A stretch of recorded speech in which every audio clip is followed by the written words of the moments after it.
está ya con nosotros el ingeniero Kuroiwa, que como les digo, va a tratar un tema que es de suma importancia para tener buenas carreteras y buenos pavimentos, es el drenaje. Sin un drenaje y un buen drenaje es imposible diseñar y mantener una buena carretera. El ingeniero Julio Kuroiwa es ingeniero civil, especializado en recursos hidráulicos, tiene el grado de máster en ciencias y es doctor en filosofía por la Universidad del Colorado. Es docente principal en la Facultad de Ingeniería Civil de la Universidad Nacional de Ingeniería, donde dirige el Laboratorio Nacional de Hidráulica y desarrolla investigaciones en el área de hidráulica y recursos hidráulicos. Ha participado en estudios hidrológicos, en proyectos de diseño en obras hidráulicas de drenaje vial y de control ambiental, tanto en el Perú como en Centroamérica. Es miembro de la American Association Civil de Ingeniería de ASCE, la Asociación Internacional de Investigaciones Hidráulicas, IAHR, y otras instituciones importantes. Ha sido punto focal del programa de agua en la red de academias nacionales de ciencia de Américas. Es editor técnico asociado de la revista Iberoamericana de Agua. Tiene la Orden de la Ingeniería Peruana, que es la máxima distinción que otorga el Colegio de Ingenieros del Perú anualmente. Sin más, dejo con ustedes al ingeniero Kuroiwa. Julio, muchísimas gracias por estar con nosotros. Es realmente un placer y un honor tenerte a ti en una parte tan importante como es la hidrología y la hidráulica en la construcción de carreteras. Gracias, Muchas Julio. gracias, ingeniero Lazarte. ¿Cómo está, Jorge? ¿Qué tal? Bueno, agradezco a los presentes por estar bueno, hasta esta hora compartiendo con los expositores.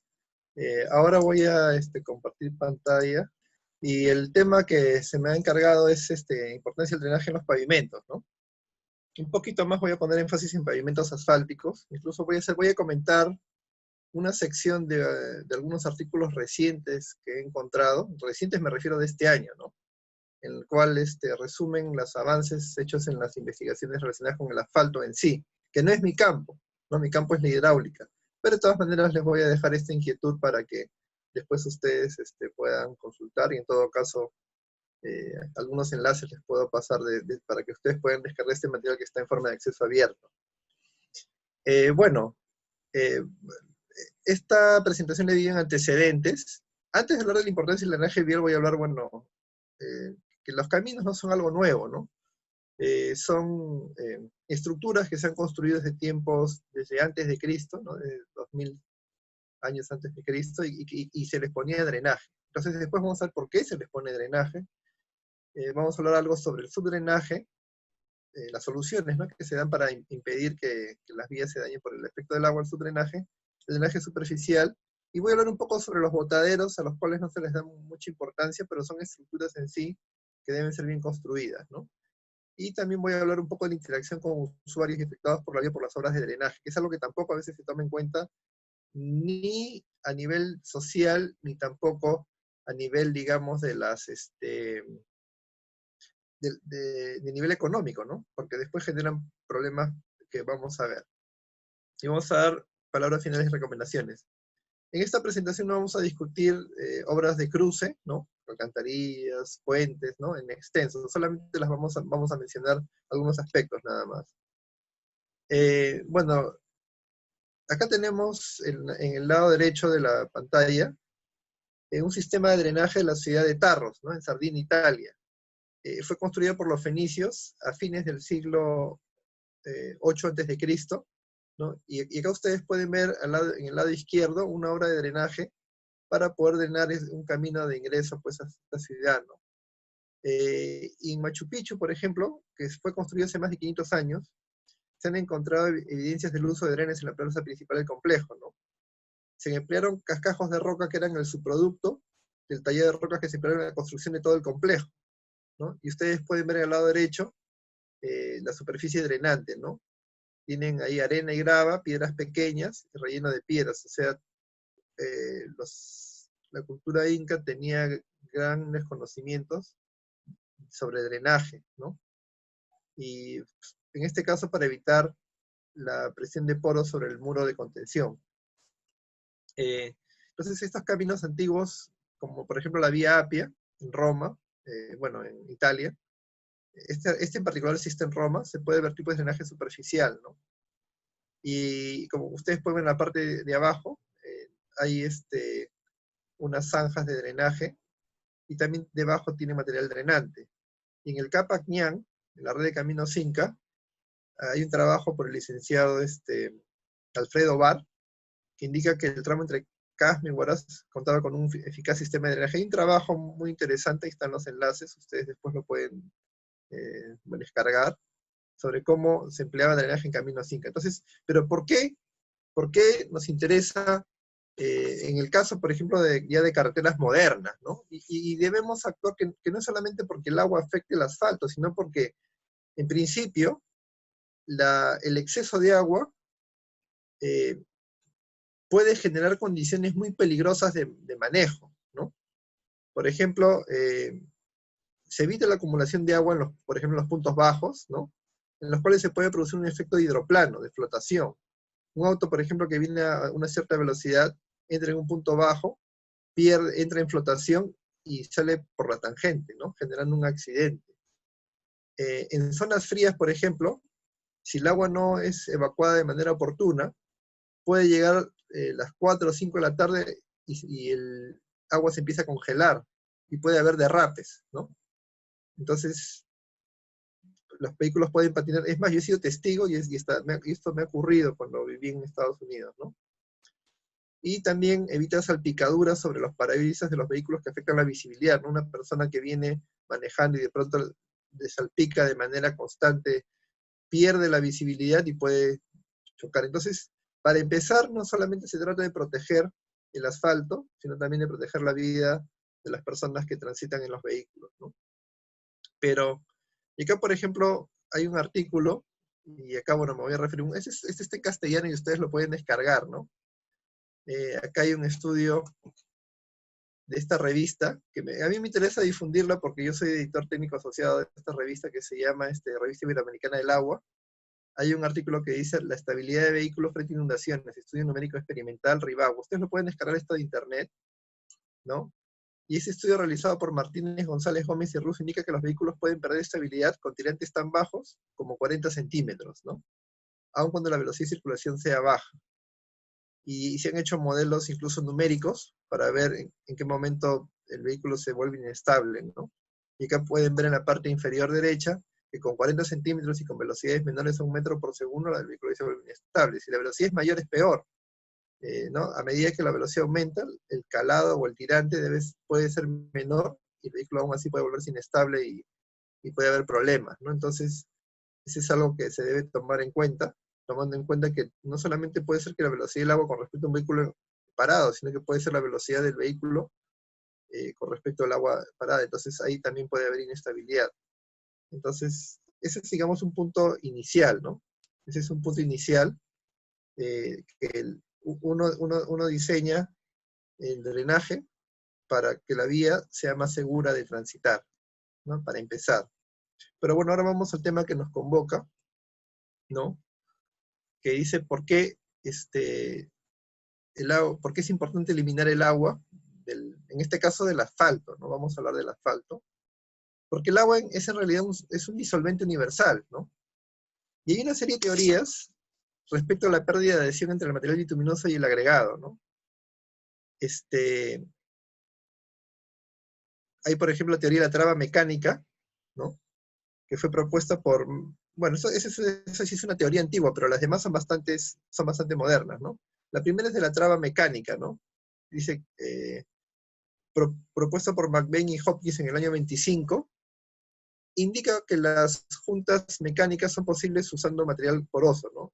El material bituminoso caliente rellena los vacíos y se genera un efecto de traba cuando se enfría, ¿no?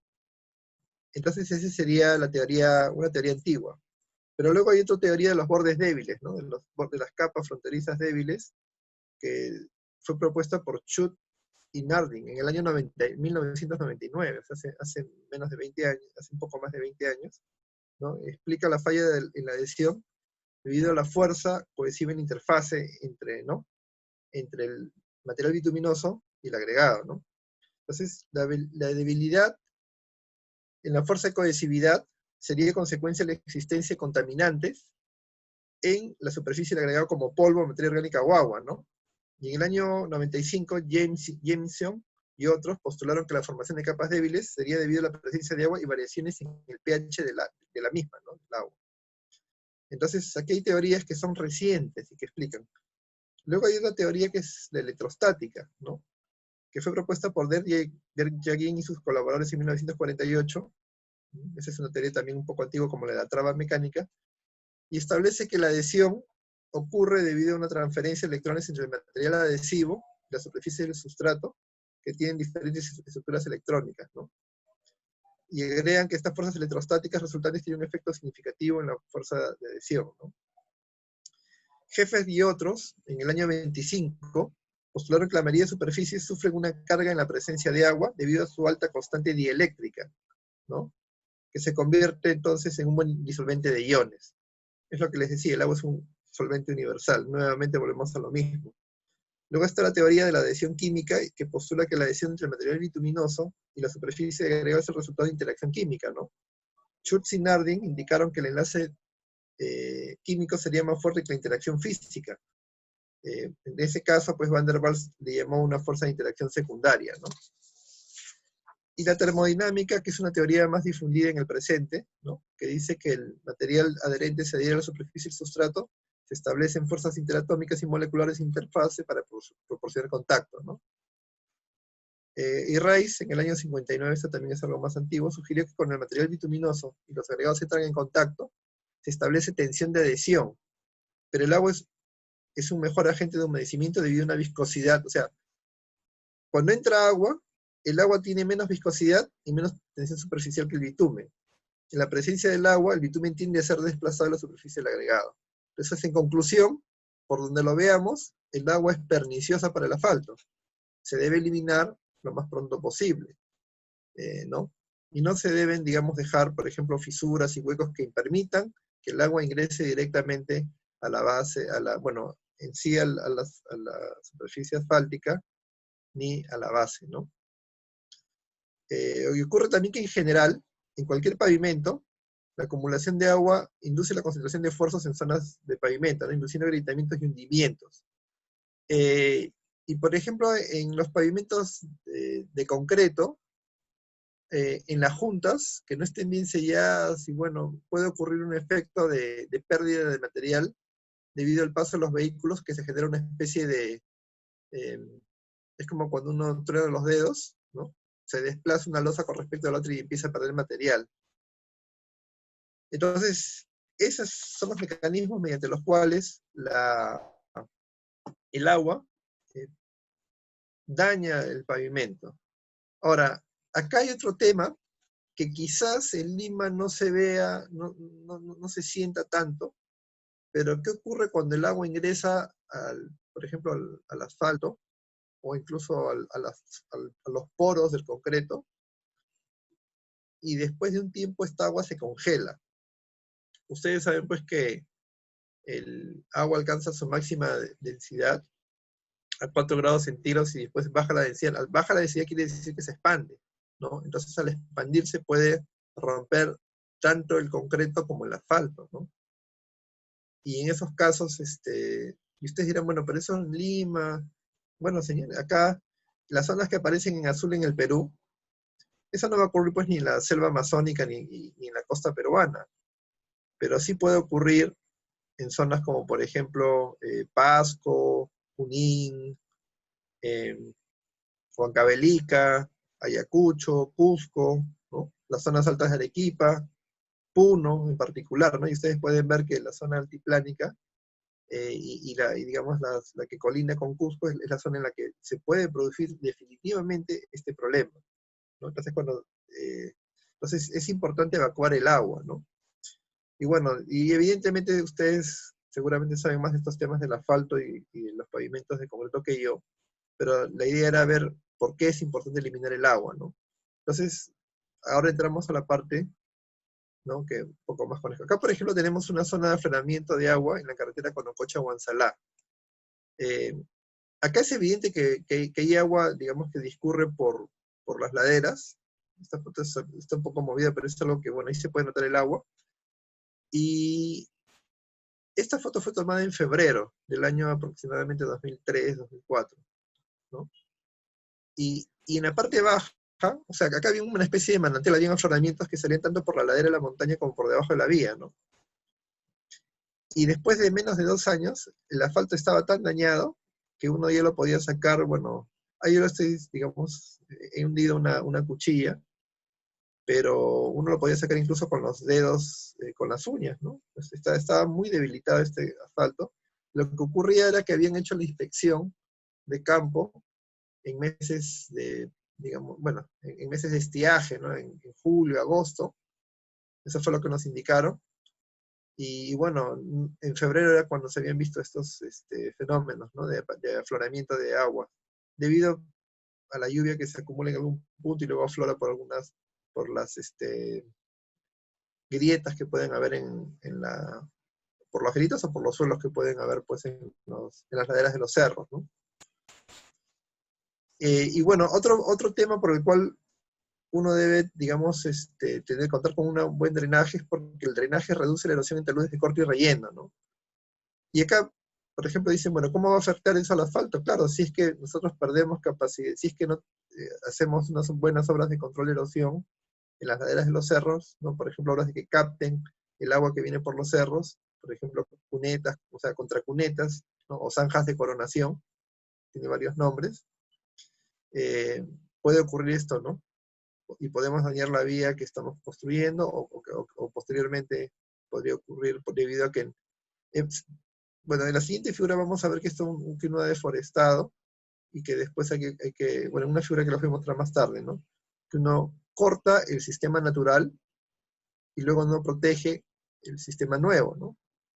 Entonces, cuando uno modifica la topografía, interrumpe los sistemas naturales de drenaje y los taludes quedan expuestos a la acción erosiva del agua, ¿no? Y luego vienen los problemas que podemos ver en estas fotos, ¿no? Entonces, ¿cuáles son las razones para el uso de drenaje en caminos pavimentados? Bueno, mejora las condiciones de transitabilidad y bueno, aumenta los años de vida útil de la vía, ¿no? Y al aumentar los años de vida útil, mejora el costo anual de uso de vía por kilómetro. Bueno, acá quizás no lo he puesto explícitamente, pero también hay que darle mantenimiento, porque en una obra en la que entra agua, si es que uno no ha hecho los parchados o los sellados, ¿no? O sellado las fisuras, entonces va a tener una menor vida, ¿no? En la ciudad donde yo viví en Estados Unidos anualmente se hacen estos trabajos, ¿no? Bueno, el agua debe ser evacuada de manera oportuna y ordenada para impedir tanto la degradación del pavimento como el terraplén o corte. Y al ceder, por ejemplo, el terraplén y el corte también cede el asfalto, ¿no? Porque no toma, porque bueno, los pavimentos que no están reforzados, ¿no? Por ejemplo, en particular el asfalto no toma bien la tensión, ¿no? Los esfuerzos de tensión. Bueno, vamos a ver el tema de subdrenaje, ¿no? La saturación del material estructural debajo de la superficie de rodadura puede ser una principal causa de falla, ¿no? Y esa saturación puede ocasionar una serie de problemas, ¿no? Tubificación de finos, que genera vacíos con pérdida de capacidad portante, y a la vez en zonas frías, estos vacíos se pueden llenar de agua y puede haber acciones de congelamiento y descongelamiento, ¿no? Eh, entonces, ¿qué es lo que se hace, no? Bueno, por lo general no se permite que a la obra de su drenaje ingrese directamente el descarga superficial, ¿no? Entonces ustedes pueden ver en la parte superior, voy a señalarlo con que acá se le coloca se hace un apisonamiento, se hace una compactación mayor para impedir que el agua entre directamente. Entonces el subdren se encuentra por debajo y el agua, digamos, va a entrar por abajo, ¿no? Por la parte inferior, donde hay zonas de escorrentía subsuperficial, ¿no? Después se recomienda que el espacio entre salidas del sistema de drenaje no sea mayor a 300 metros, ¿no? Cada 300 metros o 250 tiene que haber un punto de salida. Y eso también facilita las inspecciones. Los subdrenes tienen una particularidad. Bueno, estaba buscando en estos días una fotografía en la que aparecen posibles problemas que se generan en sistemas de drenaje, ¿no? Y uno de ellos es que, por ejemplo, las serpientes a veces se refugian en estos sistemas de drenaje, ponen sus huevos y los tapan, ¿no? Entonces, si el sistema de drenaje no funciona. Y luego, bueno, para sacar esas serpientes es todo un problema, ¿no? A veces se quedan trabadas también, y bueno, puede ser hasta peligroso, ¿no? Por eso que los sistemas de drenaje, digamos, que son de menor extensión, son un poco más fáciles de darles mantenimiento, ¿no? Ahora, yo he leído, bueno, respecto a la pendiente del sistema de subdrenaje, algunos dicen que debería ser incluso llegar hasta el 3%, ¿no? Pero digamos que un valor razonable para tuberías de 6, 8 pulgadas podría ser 0,5%. Y de manera excepcional, donde las zonas sean relativamente planas, se podría aceptar hasta 0,2%, pero en realidad no es tan recomendable, ¿no? Entonces, bueno, la profundidad del subdren depende de la permeabilidad del suelo, la elevación del acuífero. O sea, siempre que uno debe tratar de reducir la napa freática de tal manera que no entre en contacto con la base de la vía, ¿no? Y estos materiales pueden ser hechos de metal, plástico, concreto, arcilla, fibra bituminosa, pero un material, digamos, que es el favorito de todos, puede ser polietileno de alta densidad, o puede ser incluso el PVC, ¿no? O sea, materiales tipo plástico. Acá, bueno, se encuentra mi colega Alfredo Mansen, estamos en una carretera entre Rioja y Tarapoto. Acá pueden ver el geotextil, ¿no? Acá pueden ver el material, que es una grava de aproximadamente entre 2 y 3 pulgadas, ¿no? Y este material, el geotextil, actúa como un filtro para impedir que los finos migren dentro de él y tapen el dren, ¿no? Y dentro de eso está la tubería que ustedes han visto anteriormente, una tubería perforada para permitir que ingrese agua y sea evacuada hacia una salida, ¿no? Bueno, a veces no se tiene suficiente espacio, y lo que se hace es colocar unas zanjas de poco espesor y se coloca una geometría tridimensional. Bueno, yo no quiero hacerle propaganda a nadie en particular. Este es un producto, son buenos productos que los tienen otras empresas también, pero bueno, esta foto es bastante buena. Acá ustedes pueden ver pues una geometría tridimensional, ¿no? Rodeada de geotextil.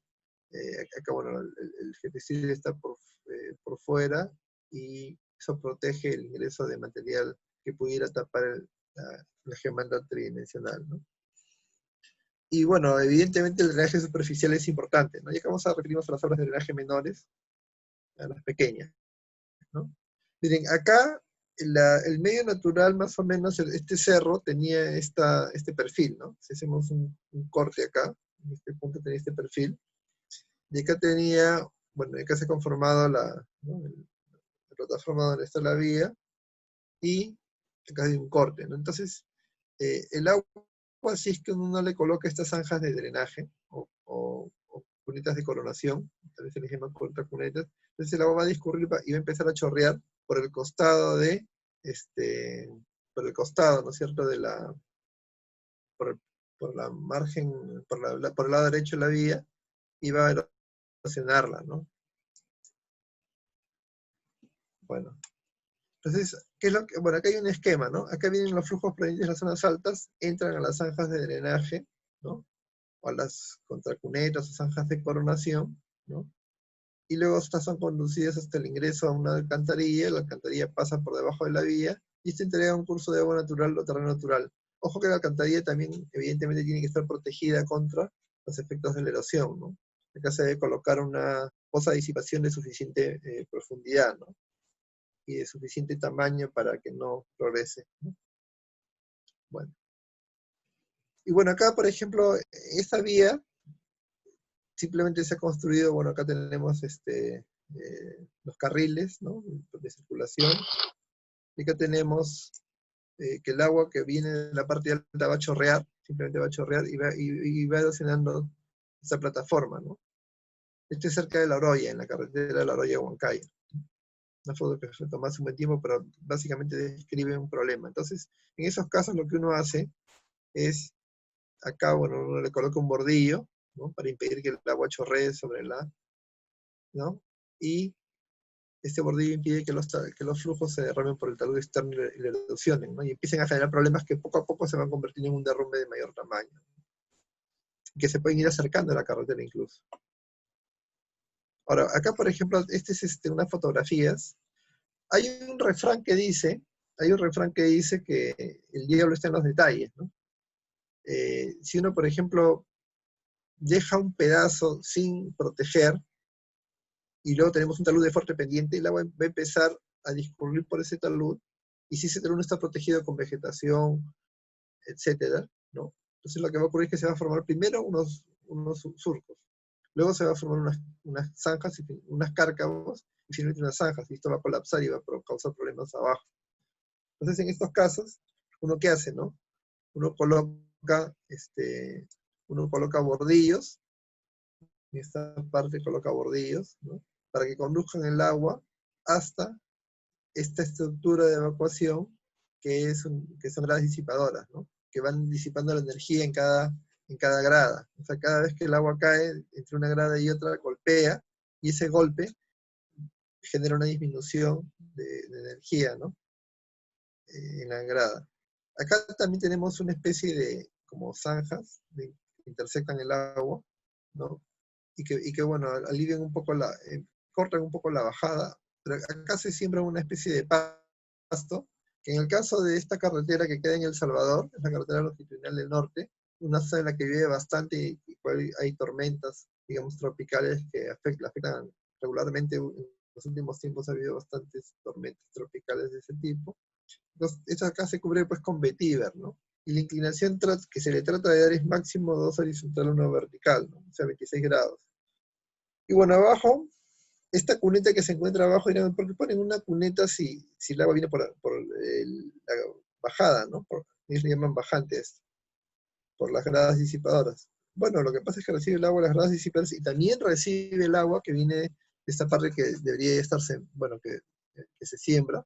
Entonces vamos a recibir el agua y luego también se debe evacuar, ¿no? Y bueno, acá por ejemplo tenemos una entrega ordenada, acá viene por la cuneta, es una carretera, la Oroya Huancayo, entrega la cuneta y aquí entrega aguas arriba de perdón, este no es un buzón, este es la entrada de una alcantarilla, ¿no? Acá viene el agua, cae, y esta es la entrada de una alcantarilla, y bueno, continúa su recorrido hacia la derecha, ¿no? Acá sí tenemos entrada ordenada de cunetas a buzón, me parece que se me fue el título. El agua viene de ambos lados, llega este buzón y el buzón sale hacia el lado, bueno, en este caso estamos mirando hacia en la dirección opuesta al avance del kilometraje, entonces acá estamos en el lado izquierdo de la vía y evacúa hacia el lado izquierdo, pasa por debajo de la vía hacia el lado derecho, ¿no? Bueno, y se debe proteger también de fallas de erosión, porque una vez que primero empieza, digamos, a fallar aguas abajo, después empieza a fallar aguas arriba, este se voltea y sigue fallando, hasta que ya afecta la vía, ¿no? Propiamente dicha, los carriles de circulación. Bueno, entonces acá, por ejemplo, tenemos el uso de gradas disipadoras para disminuir la energía de flujo, ¿no? Entonces, acá la energía se va perdiendo por impactos, ¿no? Y acá se colocan además unos muros, ¿no? Unos muros que impiden que las salpicaduras erosionen los costados de la estructura, ¿no? De disipación, que conduce los flujos de la vía hacia la quebrada, ¿no?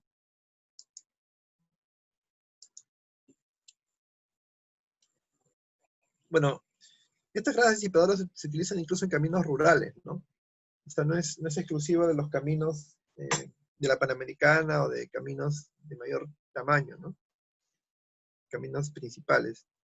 También se construyen estos caminos para impedir, pues precisamente como en estas zonas son de alta pluviosidad, lo que se hace es impedir que los taludes colapsen debido al discurrimiento de estas aguas. Y bueno, hay otros, este es en la carretera Tarma La Merced. Acá ustedes pueden ver bueno, que se ha construido un badén para permitir el paso del flujo ordenado hacia el río, ¿no? Hacia el río Tarma. Y ese badén, bueno, se activa eh, durante el periodo de lluvia, ¿no? O sea, no es una quebrada permanente. Pero si no se le, esta es otra foto, este es otro badén por si acaso. Si no se le coloca, digamos, una protección, que puede ser una rampa de rocas, poco a poco el cauce se va degradando, va disminuyendo y se genera pues esta situación en la que se pierde, digamos, parte incluso de la superficie de rodadura, ¿no? Bueno, también vamos a abordar el tema de drenaje pues en botaderos. Y los botaderos, a veces uno dice, bueno, el botadero es una estructura menor, es una... O sea, ¿por qué me voy a preocupar yo de drenaje en botaderos? Bueno, los botaderos en principio, de acuerdo de acuerdo a las disposiciones del MINAM y otros organismos, son necesarios porque cuando uno interviene, digamos, una carretera, sobre todo digamos, una carretera en la que no es un mejoramiento, sino es una apertura, ¿no? En una apertura en particular se genera bastante desmonte, ¿no? Y ese desmonte no puede quedar, no puede perjudicar a las personas que potencialmente pueden ser afectadas, ¿no? Claro que hay veces en los que algunos piden incluso que les lleven el material a sus lugares para generar una plataforma donde quizás quieren construir algo, quieren aplanar algo, ¿no? Como para hacer de repente una cancha de fulbito, de fútbol, etc. Eso ya son convenios que se generan, pero casi siempre, en aperturas, por ejemplo, se genera bastante material que debe ser depositado de manera adecuada, ¿no? Porque si ustedes colocan simplemente una pila de material al costado de la vía, eso se va a erosionar y va a causar un aumento en la cantidad de sedimentos que transportan los ríos, quebradas, etcétera, ¿no? Y eso va a ser perjudicial. Entonces yo traigo aquí como ejemplo, acá ustedes pueden, no sé si pueden ver, acá tenemos, acá tenemos la carretera longitudinal del norte, ¿no? Acá en el lado derecho de la fotografía pueden ver un botadero, ¿no? Entonces este botadero es parte del sistema vial. No lo consideren como un subproducto, o sea, porque de hecho que, claro, el botadero es donde van los restos, ¿no es cierto? Donde van los restos de lo que es la vía, ¿ya? Y entonces, estos botaderos tienen que ser diseñados, y no solamente la parte hidráulica, ¿no? También tienen que ser, como en este caso, miren, tiene una gran, si se tiene una altura mayor a casi, puede ser hasta mayor que una presa pequeña, porque las presas pequeñas tienen 15 metros, esta tiene como casi 20, ¿no? Entonces también hay que hacer un diseño geotécnico. Pero si nos concentramos solamente en la parte de drenaje, este debe tener cunetas, o sea, debe tener para empezar, bueno, cunetas que capten o sea, evidentemente tiene que hacer una inclinación para que el agua sea captada, ¿no? Conducida a más obras de drenaje y luego evacuados hacia un drenaje principal. Y eso aquí pueden haber escaleras, gradas disipadoras y cada un punto de posición en la entrega final, ¿no? Que podría ser una quebrada o podría ser un canal que conduce el agua hacia una quebrada, ¿no? Entonces acá van a haber, en resumen, unas cunetas internas que deben tener capacidad suficiente para recibir lo que viene de las partes altas. En este caso, por ejemplo, acá arriba puede haber una especie de cuneta de coronación. El agua va a llegar hasta este punto y se va para acá. Luego acá, el área va a ser esta área de acá, multiplicada por la intensidad de lluvia, por un factor, ¿no? Que tome en cuenta que, bueno, como va a estar recompuesto, también va a...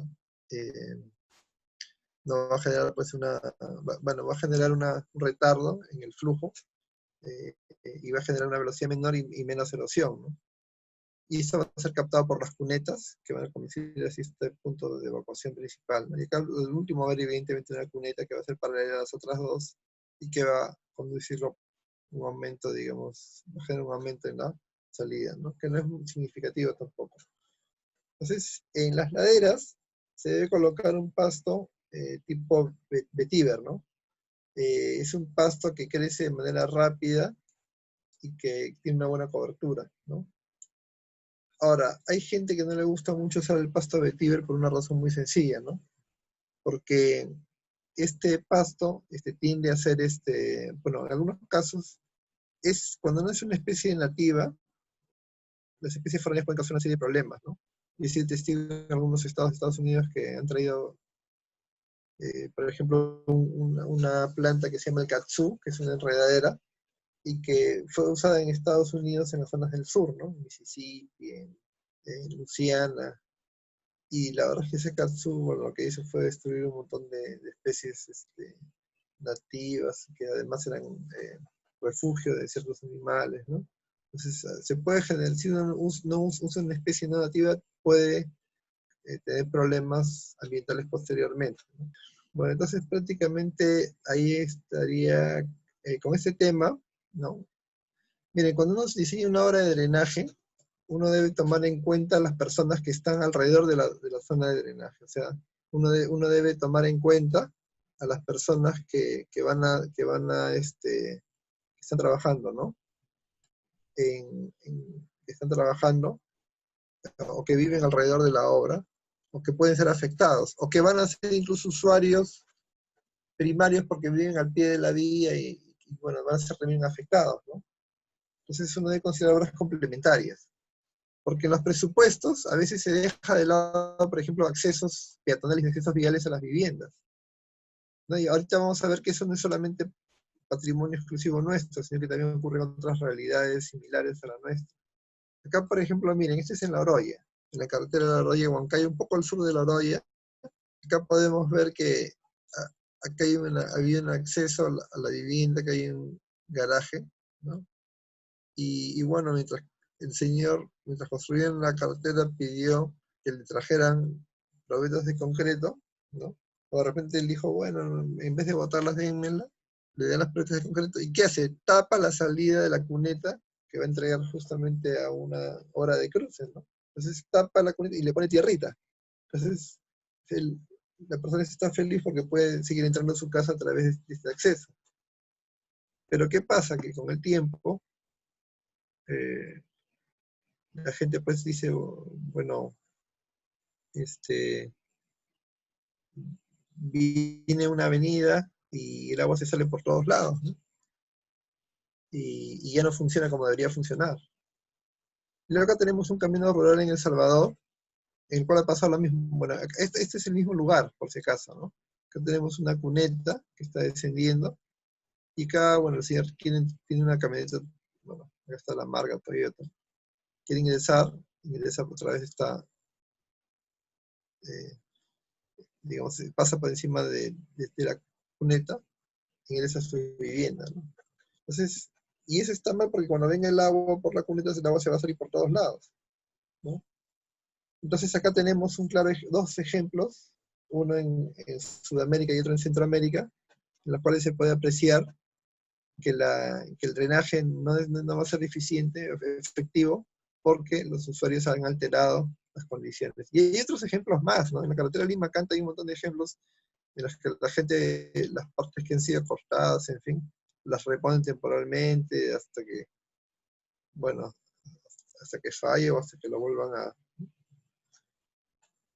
¿Ya? Entonces, ¿cuál es la solución? Hacer un paso vial simple, que generalmente muchas veces son incluso reforzadas con acero. Si es un paso vial, por ejemplo, uno le coloca unas varillas de acero, de 20 cada, ¿no? Unas varillas de acero puede ser de 3 octavos cada 20, en fin, y con una malla, y pueden colocar unos pasos viales simples, ¿no? Que no van a costar mucho dinero, pero sí pueden ahorrar dinero en la vida útil de la vía, ¿no? Es en la carretera Lima-Canta. Bueno, no todavía queda un poco de tiempo. Y otra cosa que debe haber es, miren, las vías, hay mucha gente, digamos, que no sabe utilizar los sistemas de viales, ¿no? Y que, bueno, en su afán de limpiar sus vehículos, botan la basura, donde estos, por ejemplo, estos aceites son para vehículos de gran tamaño, ¿no? son rimulo, ¿no? Bueno, es una combinación especial que es para microfilamentos y sin embargo están tirados eh, dentro de este buzón, ¿no? Entonces, esto puede hacer que en algún momento se trabe la obra de drenaje y ya no cumpla su cometido, ¿no? Que es evacuar los caudales de manera oportuna. Bueno, entonces acá voy a dar las palabras finales, ¿no? El sistema de drenaje tiene que verse como parte de la carretera, o sea, como parte integral de la carretera, de una vía, y que va a contribuir a prolongar la vida útil de la misma. Y a la vez también va a generar, ¿no? El punto 2 va a mejorar las condiciones de tránsito en un tramo dado, ¿no? Porque va a disminuir el riesgo de flotación y accidentes, así como va a disminuir salpicaduras que disminuyen la visibilidad del camino, ¿no?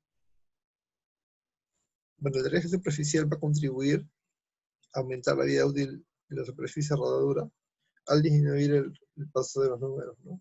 El paso de los años. Este exceso de agua ya hemos visto que destruye la ligación entre el material bituminoso y el agregado y disminuye la capacidad por de la estructura del pavimento, ¿no? Con lo cual se genera pues un deterioro progresivo y paulatino, ¿no? Entonces, bueno, en esta revisión de literatura he encontrado que, por ejemplo, se pueden hacer esfuerzos para mejorar la resistencia del pavimento, ¿no? Se están estudiando, bueno, estos tipos de enlaces, como son químicos, son electrostáticos, ¿no? Pero lo que realmente interesa es que el agua hace daño a un sistema flujos superficiales y subsuperficiales, ¿no? Y lo último punto debe ser que uno debe sensibilizar a la población, o sea, hablarle, conversarle, ¿no? Sobre usar bien los sistemas que forman la vía y de las obras de drenaje, ¿no? Entonces, no se trata solamente de construir la vía, sino que después hay que hacer el seguimiento, darle mantenimiento, ¿no? Para que no ingresen, digamos, flujos no deseados, ¿no? Darle mantenimiento y cuidar, ¿no? Bueno, entonces esa sería la presentación. Si ustedes quieren información de contacto, bueno, pueden contactarme en correo de la uni, está jcurodigo@uni.edu.p, julio-2, julio-2, @yahoo.com, ¿no? Y no sé si habrá alguna pregunta de parte del público, pero creo que voy a pasar a una sala para poder observar. Julio, muchísimas gracias por tu importante conferencia, muy interesante. Pero he estado siguiendo esto y he visto un ligero problema que yo no logro a conseguir una respuesta que tal vez me la puedas dar. Se ha referido básicamente a los pavimentos asfálticos. El pavimento asfáltico en nuestras carreteras es el 99.8% de las carreteras nuestras, y eso para ser generoso, si no es más. Es correcto, Y sí. hasta hace poco tiempo, bueno, poco tiempo me refiero 10, 15 años, se decía que siendo el agua el principal enemigo del asfalto, por la oxidación, etcétera, había que hacer el asfalto lo más cerrado posible. Y eso generaba una serie de problemas. Y después, más o menos en estos 10 años aproximadamente, se descubrió que no, que debería ser más bien más abierto para que pudiera drenar el agua, no se quede encima de la superficie, sino que pase y se escurra. Entonces, el problema era qué había debajo del asfalto. Hay suelos que son impermeables, otros no tanto. Pero se inventaron y empezaron a poner geotextiles. Y eso impermeabiliza el suelo. Entonces quiere decir que el agua entra por la porosidad del asfalto y después por dónde se va. Debería salir a los costados. Porque las carreteras normalmente son bombeadas a partir del eje. Entonces esa agua debería ir a las alcantarillas que están a los costados. Es correcto. Bueno, el geotextil es permeable. O sea, lo que es impermeable es la geomembrana. Bueno, la geomembrana. Claro, pero yo no he visto que diseñen con geomembranas, yo he visto que diseñen con geotextiles para darle separación al material, digamos, de base con respecto al de la subbase a veces, y a veces a la subbase con respecto al suelo que ha sido cortado, ¿no? Pero lo que se coloca ahí son geotextiles, básicamente. No, tienes razón, me he expresado mal. Tienes razón. Pero es agua discurre a los costados. O sea, a los costados debería esa agua salir hacia las alcantarillas.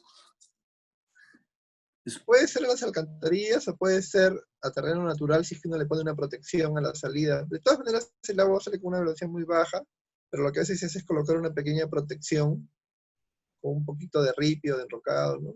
Pequeño, y luego, bueno, el agua se trata de que se expanda y ya por infiltración va a caer, ¿no? Pero lo que pasa es que, mira, yo te voy a ser sincero, hay pavimentos permeables que incluso el pavimento permeable, ¿qué haría, no? El pavimento permeable haría que el agua infiltre, digamos, de lluvia, por ejemplo, se infiltre, y eso haría que el agua que va a discurrir hacia las cunetas, por ejemplo, sea menor y por lo tanto disminuiría el tamaño de las obras de drenaje menor, ¿no? Las cunetas, en fin. Entonces, pero todo eso, los pavimentos permeables, es una tecnología relativamente nueva que hay que analizarla y no debemos pensar que se va a diseñar un pavimento permeable como uno que no es permeable, ¿no? Es todo, incluso acá, bueno, yo estaba proponiendo hacer unas investigaciones en la universidad para ver cómo se puede tratar ese tema. Y claro, ojalá que podamos, por algún motivo, yo no sé por cuál, infraestructura no es un área prioritaria en las investigaciones, digamos, con ese nombre, ¿no? Por ejemplo, cuando nosotros hacemos investigaciones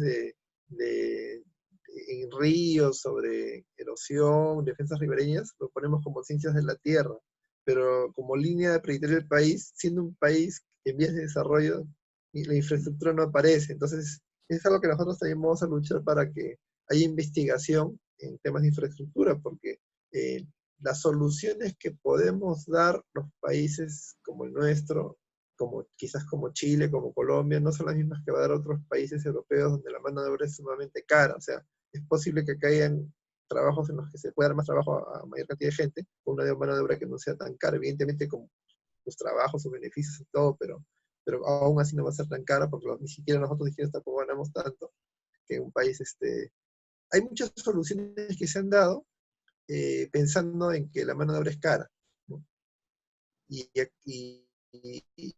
eso ocurre, por ejemplo, en lugares como, bueno, quizás en Singapur, en países como Bélgica, ¿no?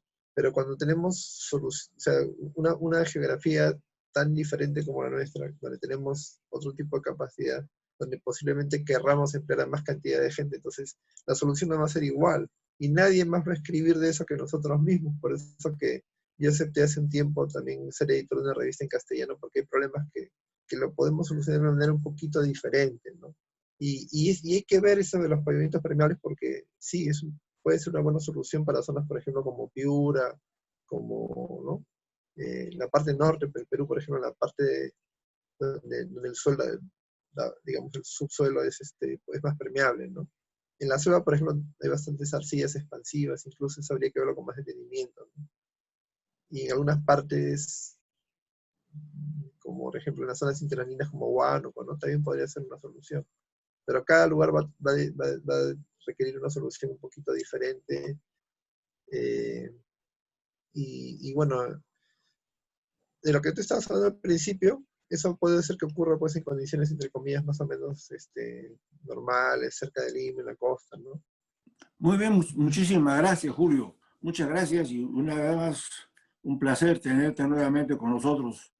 Y Bueno, tanto para ti como para... gracias por invitarme y tener esa oportunidad de dirigirme pues a mis colegas del área de transportes. Así es, muchas gracias, Julio.